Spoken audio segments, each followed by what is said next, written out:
Hello students, welcome back to Mandeep education academy YouTube channel. तो बच्चों, अगर आपकी क्लास 11th खत्म हो गई है और आपने क्लास 12th की प्रिपरेशन स्टार्ट कर दी है या जल्दी ही करने वाले हैं, तो ये वीडियो आपके लिए बहुत इंपॉर्टेंट होने वाला है। अब मेरे बोलने की तो जरूरत नहीं है, आप खुद ही सोच चुके हो कि यार जो गलतियां 11th में हुई हैं उन्हें 12th में रिपीट नहीं करूंगा। और गलतियां तो हो ही जाती हैं, मैक्सिमम बच्चों को वो प्रॉब्लम फेस करनी ही पड़ती है 11th में जो आपने करी है, तो इसलिए टेंशन की कोई बात नहीं है। होता यह है ना कि 10th तक जो साइंस का सिलेबस है वो तो बहुत इजी सा है, बहुत सिंपल सा है। उस वक्त वो थोड़ा डिफिकल्ट लगता था, वो बात अलग है। लेकिन आपने 10th का साइंस देखा, फिजिक्स देखा, केमिस्ट्री देखी, बायो देखी, आपने कहा अच्छा ये होता है साइंस, मैं तो साइंस लूंगा, मुझे तो बड़ा इंटरेस्ट है साइंस में। और जैसे 11th का साइंस आपके सामने पड़ा, वो फिजिक्स के अजीब अजीब से सिंबल, तो तोते उड़ गए कि अच्छा यार ये होता है साइंस। वो तो ट्रेलर था भाई, 10th तक जो दिखाया था वो तो कस्टमर फंसाने के लिए था। मेन तो पिक्चर आपको 11th में दिखाई जाती है। लेकिन आदत क्या पड़ी होती है? आदत वही 1-2 घंटा पढ़ने की पड़ी होती है, क्योंकि उतना पढ़ के आपने बहुत अच्छे नंबर ले लिए थे 10th में, तो आप उतना ही पढ़ते हैं 11th में। लेकिन आपको पता ही नहीं है कि उसका 10 गुना पढ़ना पड़ता है। भैया जब सिलेबस 10 गुना हो गया तो पढ़ाई भी तो 10 गुना करनी होती है, तो एकदम से वो किसी से नहीं हो पाती। और देखते ही देखते टाइम बीत जाता है, अंत आ जाता है, और रट्टे मार के किसी तरीके से आप पास हो जाते हो या अच्छे नंबरों से भी पास हो जाते हो, क्योंकि बड़े गिने चुने से क्वेश्चन है कि ये इंपॉर्टेंट क्वेश्चन है, टीचर बता देते हैं या फिर आपके फ्रेंड्स बता देते हैं या यूट्यूबर्स बता देते हैं, तो आपकी तैयारी किसी तरीके से हो जाती है। आखिरी हफ्ता 10 दिन में भी पढ़ के रट्टे मार के इंपॉर्टेंट क्वेश्चन करके आप पास तो हो जाते हो, लेकिन अंदर आप जानते हो कि आपके बेसिक्स जो है वो बिल्कुल हिले हुए हैं। तो उन हिले हुए बेसिक्स को लेकर आप 12th में घुस रहे हो, तो आप 12th को भी बिल्कुल वैसे ही खराब कर लोगे जैसे आपकी 11th खराब हुई। किसी भी बिल्डिंग के मजबूत होने के लिए जरूरी है कि उसका बेस, उसकी नींव मजबूत हो, तो नींव तो आपकी कच्ची रह ही गई। तो 12th के बोर्ड में ये रट्टाफिकेशन वाला काम नहीं चलेगा कि इतने गिने चुने क्वेश्चंस हैं, ये कर लो और बढ़िया नंबर आ जाएंगे। नहीं, 12th तो आप तभी निकाल पाओगे अगर आपके बेसिक्स बहुत स्ट्रांग है, और बेसिक्स तो वीक रह गए। तो मैं कुछ आपको लिमिटेड नंबर ऑफ टॉपिक्स बता रहा हूं जो आपको क्लास 11th के स्ट्रांग कर लेने हैं, तभी आपको क्लास 12th की पढ़ाई शुरू करनी है। वरना वो हिली हुई नींव से जाओगे ना, तो बिल्डिंग अब गिरी और तब गिरी, बिल्डिंग गिरेगी ही गिरेगी। तो जो गलतियां अपन ने 11th में करी थी वो 12th में हमने नहीं करनी है। 12th आपकी अच्छी तभी निकलेगी अगर 11th आपकी स्ट्रांग होगी, और सारी 11th हमको स्ट्रांग नहीं करनी है, बहुत लिमिटेड टॉपिक्स आपको बता रहा हूं, वो आप पढ़ लो, ठीक है ना। और 11th आपकी पास हो गई है तो टेंशन की कोई बात नहीं है। फ्यूचर में आपसे 11th के तो कोई मार्क्स नहीं पूछेगा। 11th पास करके आप 12th में आ गए।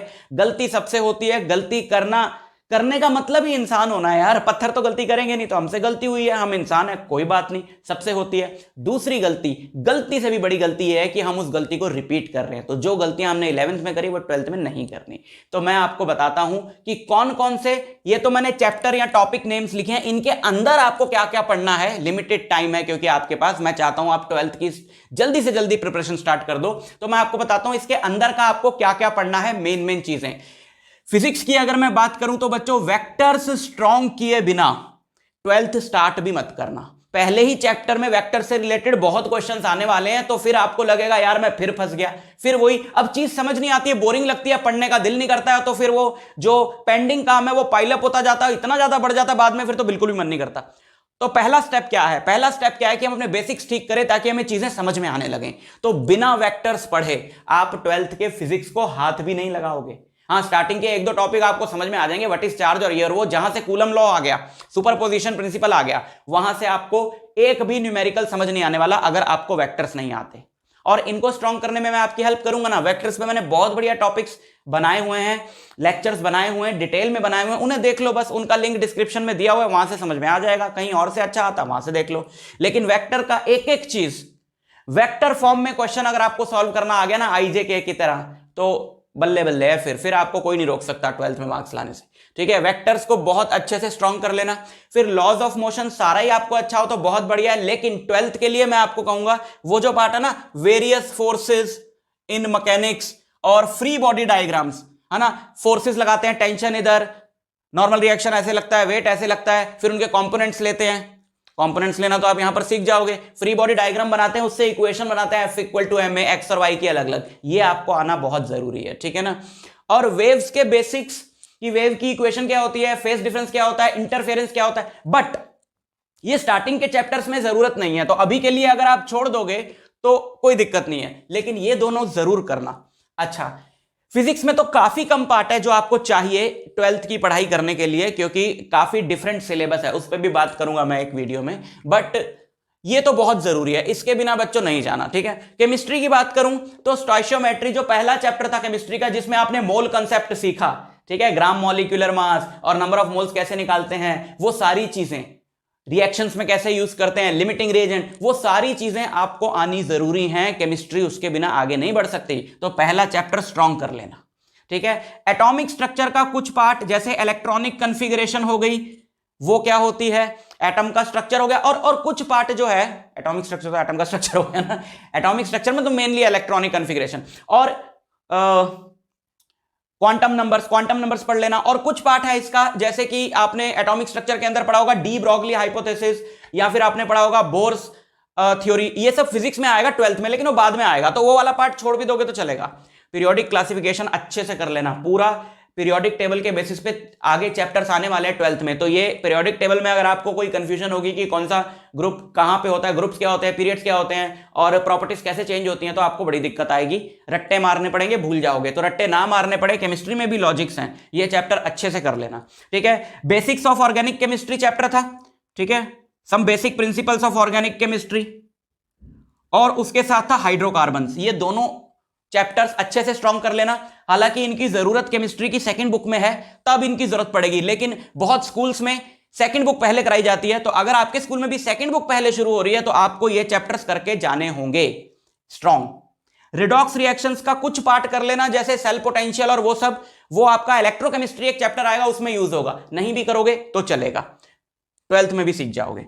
पी ब्लॉक एलिमेंट पूरा कर लेना, क्योंकि पी ब्लॉक एलिमेंट्स खत्म नहीं हुआ था 11th में, दो ग्रुप्स पढ़ाए गए थे, 13th और 14th, बाकी के ग्रुप आएंगे 12th में, 15, 16, 17, 18, बट वो लिंक्ड है इससे। तो पी ब्लॉक के बेसिक्स अगर आपको नहीं पता होंगे, रिएक्शंस वगैरह नहीं याद करना, उनकी जरूरत नहीं है, लेकिन बेसिक्स आपको पता होने चाहिए।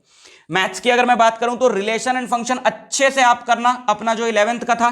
ट्रिगो के सारे फॉर्मूले आपको अच्छे से आने चाहिए। ट्रिगो के फॉर्मूले 12th में इनवर्स ट्रिग्नोमेट्रिक चैप्टर है, डिफरेंशिएशन है, इंटीग्रेशन है, डिफरेंशियल इक्वेशन है, इन सब में ट्रिगो के फॉर्मूले हर दूसरे तीसरे क्वेश्चन में यूज होते हैं। वहां पे अगर आपको याद नहीं होंगे ना, बड़ी प्रॉब्लम आएगी, तो ट्रिगो के सारे फॉर्मूले याद करो। और जो डेरिवेटिव्स चैप्टर था, चैप्टर 13 डेरिवेटिव्स, वो मैंने वहां भी लिखा है डिफरेंशिएशन के अंदर, वो आपको चैप्टर पूरा आना चाहिए, क्योंकि उसी की कंटिन्यूएशन में आपका 12th में चैप्टर है डिफरेंशिएशन का। इसके अलावा छोटी मोटी चीजें हैं, जैसे लीनियर इनइक्वालिटीज चैप्टर था, वो भी आना चाहिए।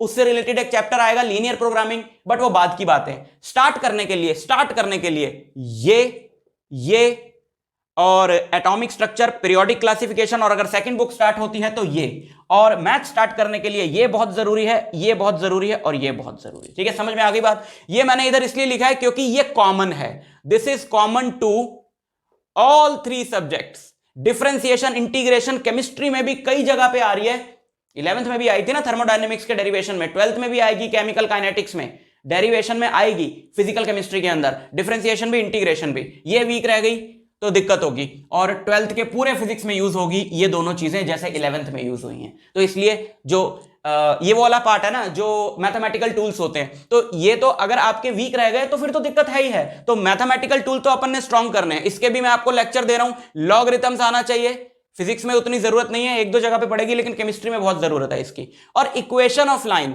जो मैथ्स में आपका टॉपिक था चैप्टर नंबर 10 मैथ्स में, स्ट्रेट लाइंस, उसमें लाइन की इक्वेशन की कई फॉर्म दी हुई थी, उनको जरूर करना। और एक चीज मैं और बता दूं, ग्राफ के बेसिक्स जरूर करना, इस पे भी मैं आपको वीडियो दे रहा हूं।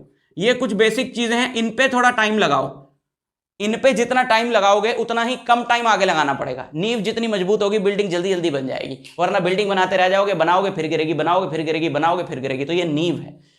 मैं तो आपको सजेस्ट करूंगा पूरा मार्च 20 पे लगाना पड़े तो लगाओ, अप्रैल से अपनी क्लास 12th की प्रिपरेशन स्टार्ट करो, क्योंकि तब भी बहुत टाइम होगा और टाइम कम लगेगा फिर आपको, क्योंकि अगर आपके बेसिक स्ट्रांग होंगे तो। ठीक है, तो all the very best. Class 12th के मेरे वीडियो लेक्चर्स ऑलरेडी हैं चैनल पे काफी टॉपिक्स के, और मैं नए साल के लिए भी बहुत ही जल्दी इनको डालना शुरू कर दूंगा, तो आप वहां से प्रिपरेशन अपनी स्टार्ट कर सकते हो।